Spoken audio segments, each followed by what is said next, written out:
Bismillahirrahmanirrahim. Assalamualaikum warahmatullahi wabarakatuh. Alhamdulillah wassalatu wassalamu ala Rasulillah wa ala alihi wa sahbihi wa mawalah. Amma ba'du, ikhwani wa akhwati fillah rahimani wa rahimakumullah. Insyaallah taala pada kesempatan kali ini kita akan lanjutkan kembali ya pelajaran bahasa Arab kita dari buku Ilmu Nahwu Mudah, cara cepat memahami ilmu nahwu. Kita akan bahas sekarang bab 4 tentang isim muzakkar dan isim muannas ya. Tulisan Arabnya muzakkar ini seperti ini. Al muzakkaru wal muannasu. Kalau antum mengajarkan di kelas ya, misalnya antum mengajar di kelas, setiap ada istilah-istilah ini ya antum nanti latih untuk membacanya bersama. Misalnya antum kasih contoh, ayo kita baca bersama-sama al muzakkaru wal muannasu gitu. Jadi diucapkan dengan suara yang keras. Kemudian minta ya siswa antum untuk berlatih menuliskan istilah-istilah ini di dalam di buku tulis.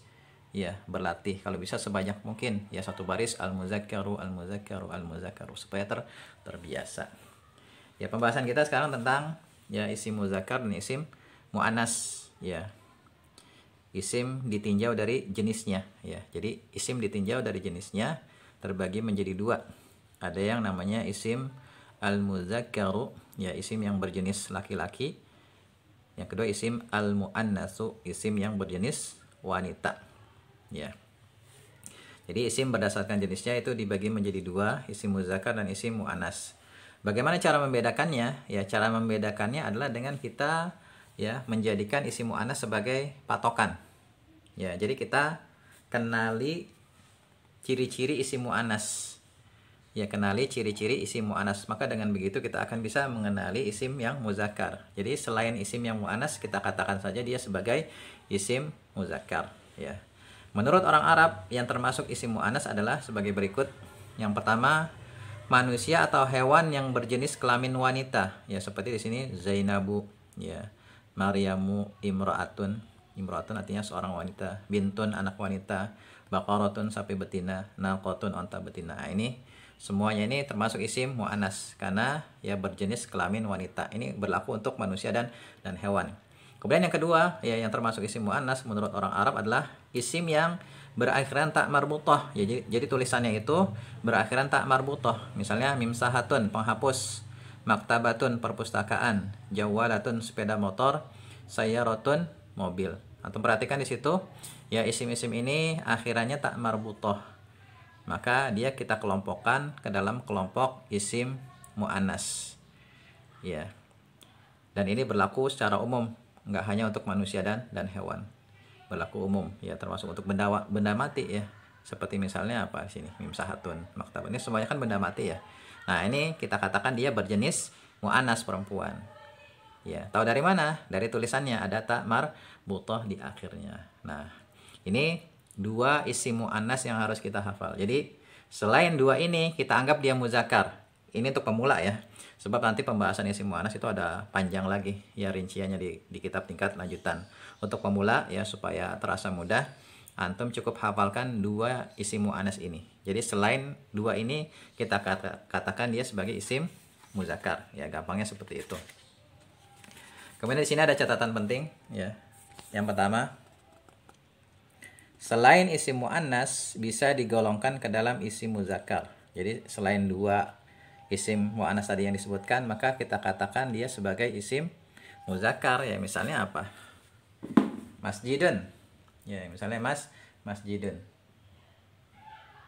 Masjidun, masjid. Masjidun kalau ditanya ya, ini kelompoknya muzakkar apa muannas? Jawabannya muzakkar. Kenapa? Karena dia bukan termasuk kelompok muannas. Ya, dia bukan manusia atau hewan yang berjenis kelamin wanita, dan dia juga ya tulisannya tidak berakhiran tak marbutah. Contoh lain lagi misalnya baitun. Ya, baitun. Nih, muzakkar apa muannas jenisnya? Jawabannya adalah muzakkar. Kenapa? Karena dia bukan termasuk muannas, dia bukan manusia atau hewan yang berjenis wanita, bukan juga ya isim yang berakhiran tak marbutah. Ini bukan tak marbutah, tapi tak maftuhah, tak yang terbuka. Jadi seperti itu aja ya, mengenali jenis isim, apakah dia termasuk muzakkar atau atau muannas. Ya, sekali lagi patokannya adalah isim yang muannas. Ya. Kemudian catatan yang kedua, nama laki-laki ya berakhiran ta marbuthah tetap digolongkan ke dalam isim muzakkar. Ya, ini pengecualian jadi ya. Jadi nama-nama laki-laki ya yang berakhiran ta marbuthah seperti Hamzatu, Tolhatu dan lain sebagainya itu tetap kita golongkan ke dalam kelompok isim muzakkar.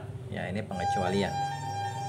Kemudian yang ketiga, kata sifat dan profesi bisa diubah dari muzakkar menjadi muannas dengan cara menambahkan ta marbuthah di akhir katanya. Seperti misalnya zakiyun artinya cerdas. Bisa kita ubah menjadi muannas dengan menambahkan ta marbuthah. Zakiyatun. Tabibun dokter menjadi tabibatun. Ustazun ustad laki-laki muzakkar menjadi ustazatun. Ya, seperti itu. Jadi nggak sembarangan ya isim itu bisa kita ubah-ubah dari muzakkar menjadi muannas. Seperti ini misalnya masjidun, ini kan muzakkar, nggak bisa sembarangan kita ubah menjadi masjidatun untuk muannas, nggak seperti itu. Yang bisa kita ubah ya dari muzakkar menjadi muannas itu cara umum itu dua, jika dia berupa kata sifat ya atau jika dia berupa profesi atau pekerjaan. Seperti misalnya muhandisun, insinyur laki-laki. Kalau insinyur perempuan muhandisatun. Ya, seperti itu. Kemudian misalnya kata sifat seperti ini nih, salihun. Ya, seorang yang salih. Salih kata sifat. Kita ubah menjadi salihatun ya, untuk muannas. Nah, kemudian antum bisa beri catatan di bukunya ya. Manfaat dari kita belajar jenis isim. Apa manfaatnya? Manfaatnya itu nanti ketika kita sudah masuk kepada pembahasan belajar menyusun kalimat. Di antaranya, kalau kita ingin mensifati sebuah isim, maka jenisnya harus sama. Ya, muzakkar, muannas seperti ini. Rajulun ini kan muzakkar, maka nanti sifatnya sholihun, harus muzakkar juga. Imra'atun muannas, ya, imra'atun perempuan. Maka nanti sifatnya juga harus muannas juga, sholihatun. Ya, seperti itu. Misalnya di sini ustazun sholihun, ustazun zakiyun, ustazatun sholihatun, ustazatun zakiyat. Nah, itu diantara manfaat kita ya belajar jenis isim. Jadi ini dipelajari ya, harap dipelajari dengan baik, dipahami dengan baik, dan nanti insya Allah di tingkat lanjutan akan ada informasi tambahan. Ya, untuk sementara ini cukup ini dulu aja yang antum pahami, dan coba kerjakan latihannya tanpa melihat kunci jawabannya. Ya, setelah antum kerjakan baru nanti cocokkan jawaban antum dengan kunci jawaban, dan kalau masih ada yang belum jelas silakan tanyakan di kolom komentar. Ya, semoga bermanfaat. Assalamualaikum warahmatullahi wabarakatuh.